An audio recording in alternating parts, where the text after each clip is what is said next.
জনজার নমাজ আপনারা এর আগে বলছেন জনজার নমাজও এক কিরাত আপনার নমাজ মিলে আর করলে কিরাতাইন আপনার মিলে সব।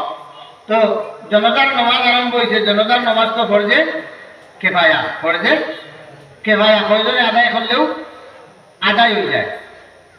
আর যদি কেউ আদায় করেন না তাহলে সারা জাহানের মুসলমান দায়ী হইব, ফরজে কেফায়া।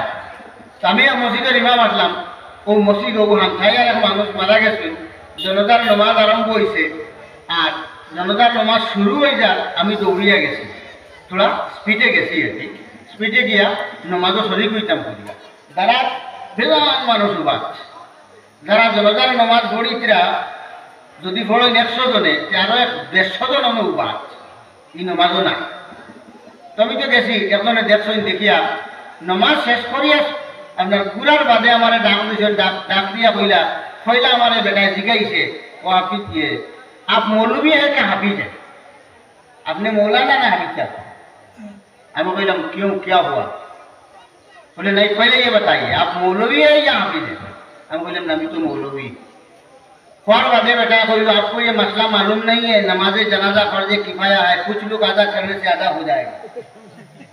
बुझते जानी मुसला कोई जने अदा कर ले तो अदा ही वही मुसला अपना जाना नहीं। हम बोला हाँ मुझे मालूम है, लेकिन सवाब तो नामाय अमल में नहीं आएगा। हमार जाना से किंतु सवाब लगन भाईताम इतने तो दिक्कत ना हमारे ना बोल रहे। वो जो किराताइन जगन भाईताम सवाब बहुत पहाड़ और लगाए, वो जो सवाब जगना इतना ना अपना खाई मुखिला जनतार नमाज फड़ी ले और ना बोलले तो सवाब मिलतो ना। बेटा मुसला जानिया पड़ी गई से आज जो सवाब करतो আমল नमाज सवाब আনাই তো দেখ নাই, ঠিক নাই, তোর খেয়ালও নাই মুসলা লইয়া পড়া। এখন তো মুসলা হওয়ার বাদে যদি হয় বলেছে মুসলা হইলি দিতে আর ও সুযোগ টুকাই দেয়, খাবার অভাবে করি দেয় বুঝা। হাজিরিন, রমজান মাসে যদি কোনো মানুষের সবর হরণ মিলা যদি আপনার সবরের হালত তখন তাহলে টান লাগিয়া রোজা মাফ আছে, রোজা মাফ আছে, তাই রোজা যদি না রাখেন পারবা। কিন্তু পরবর্তীতে এই রোজার পরিবর্তে আমরা রোজা রাখা লাগবো, রোজা রাখা লাগবে। ওই জায়গায় এক মশলা হইলেই যখন প্রসঙ্গক্রমে আইছে, ওই যে রোজার যে মশলা, এই মশলার মাঝে মহিলা হল যারা আছেন, মা বোন হল যারা আছেন, এই মা বোন হলের আপনার প্রতি মাসে একটা অসুস্থতা আছে, যে অসুস্থতার সময়ে রমজান মাসের রোজা মাপ আপনার রাখা হারাম, রমজানের রোজা রাখা হারাম। কিন্তু এই যে রোজা যেগুন যখন রমজান মাস অতিবাহিত হওয়ার পরে সুযোগ সুবিধা বুঝিয়া এই রোজাই গুন্তরে আবার পুনরায় আদায় করা লাগে, খোঁজা করা লাগে, আদায় নাই। এখন মাসলা হইল নমাজের তো খোঁজা লাগে না, রোজার লাগে কি? রোজার লাগে কেনে বুঝতে জানি মা মহিলা হলে যারা নমাজ পড়েন না যে সময়ে বাদে এই নমাজ এখানে দুয়ানি লাগেনি, দুয়ানি লাগে না। কিন্তু রোজা যদি আপনার ছুটি যায় তো এগুলো ফিরিয়া দৌড়া লাগে। এখন এর বেটা কারণটা কিটা? যে সময় হযরত হাওয়া আলাইহিস সালামের এই অসুস্থতা দেখা দিল, হযরত আদম আলাইহিস সালামকে জিজ্ঞাসা করলাম, আদম আলাইহিস সালামে ফতোয়া জানিয়া এরপরে ফতোয়া দিলা আল্লাহ রাব্বুল আলামিন এই নামাজে মাফ দিলাইছো।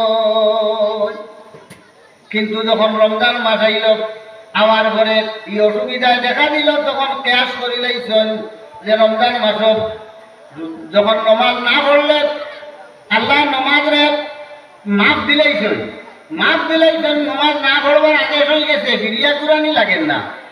নমাজ মাফি আদেশ যখন দিলাইছেন, এখন আর মশলা জিগেইবার কাম নাই। এখন আনা মশলায় আমি রোজা ছাড়ি দেই, বাদ দিলাই, ও তো বাদ দিলা, এই সময় আর মশলা জিখানি নাই, আনা জিকাইয়া ও আল্লাহ কইছেন না, আনা জিকাইয়া যখন খাম করছো এখন ফিরিয়া ওই তোর খোঁজা কর হাই দেখো। এখন কথা হইল ওই যে মহিলা হলে রোজা বাদে, রোজা মাস যাওয়ার বাদে রোজা যেদিন ধরল, এই রোজা এগুন ধরতে সময় কতখান কষ্ট হয় এরারে জিগাইলে বুঝা যায়, এরারে জিগাইলে বুঝা যাইব এরা কতখান কষ্ট হয়। ওলা খান মায়ের রমজানত আপনি যদি মুসাফিরের হালত থাকেন এবং সফরের তো আপনার রোজাই গুণ না রাখবার এখতিয়ার আছে। আপনি যদি চাই তাহলে রোজাই গুণ ভাঙ দিতে পারেন, ছাড়তে পারেন, কিন্তু পরবর্তীতে রোজাই গুণ আপনার খোঁজা করা লাগলো। আর যখন আপনি খোঁজা করবার সময় যখন আপনি করবা রমজান মাসের রোজা রাখিয়া যে সব আপনি মুস্তই পয়সা আসলো, সব পয়সা আসলো, অন্য মাসও আপনি যদি রোজা রাখেন তাহলে এই সব আপনার নাম আমল হইতো না। এর লাগে তোরা কষ্ট করিলে বলতো পারা বলা না বিষয়। নিজেও সফর করি, প্রতি রমজানও আমার ঘরে সফর করা লাগে, কিন্তু আলহামদুলিল্লাহ কোনো রমজান মাসও রোজা আমি বাদ দিছি না, রোজা ধরিয়া সফর করি। এই রোজা ধরিয়া সফর করতে গিয়া গত বছর রমজান মাসও আপনার রোজা লম্বা হয়েছে, আমার রোজা লম্বা হয়েছে। আপনার সেহরি খাইছি আমরা অনর টাইমে, আমরা দেশের টাইমে সেহরি খাইছি, আর ইফতার করছি 6 ঘন্টা বাদে, 1 ঘন্টা 15 মিনিট বাদে ইফতার করছি। তো ওরা যেন গেছি অন্য সূর্য বাদে গেছে এর লাগিয়া, যাই হোক এরপরে রোজারে ছাড়ছি না, কারণ এই রোজাই বাদে ধরার তো কষ্ট হইব এক। আর 2 নম্বর হইল এই রোজা রমজান মাসের রোজাই রাখিয়া যে সব আমি পাইব, ভাদর মাসে যদি আরো 10টাও ধরি, এই 10টাই ওই এক রোজার সমপরিমাণের সওয়াব নামায় আমল আইতো না। তো এখতিয়ার আছে রমজান মাসের রোজারে ছাড়ি দেওয়ার, যেলাখান সুন্নতে মুআক্কাদা ছাড়িবার এখতিয়ার আছে, ওলাখান রমজান মাসের রোজা ছাড়িবার এখতিয়ার আছে। তবে এই রোজা ছাড়লে বেরিয়া দুয়ারি লাগে, পুরারি লাগে, খোঁজা আদার খরা লাগে। আর যদি সুন্নতে মুআক্কাদা যখন গুরানি লাগে না, এখনো খেয়াল রাখবা, সুন্নতে মুআক্কাদা যখন গুরানি লাগে না। হাজিরিনে কেরাম, এটা হইল সফরের মশলা, মুসাফির হালত 77.5 কিলোমিটার দূর, 15 দিন দূর, এখন সারা পথ থাকিতে আবার শূন্য দেখা যায়। হাজিরিনে কেরাম, সময় শেষ হয়ে গেছে গিয়া, যে সময় নির্দিষ্ট দেওয়া বা নির্দিষ্ট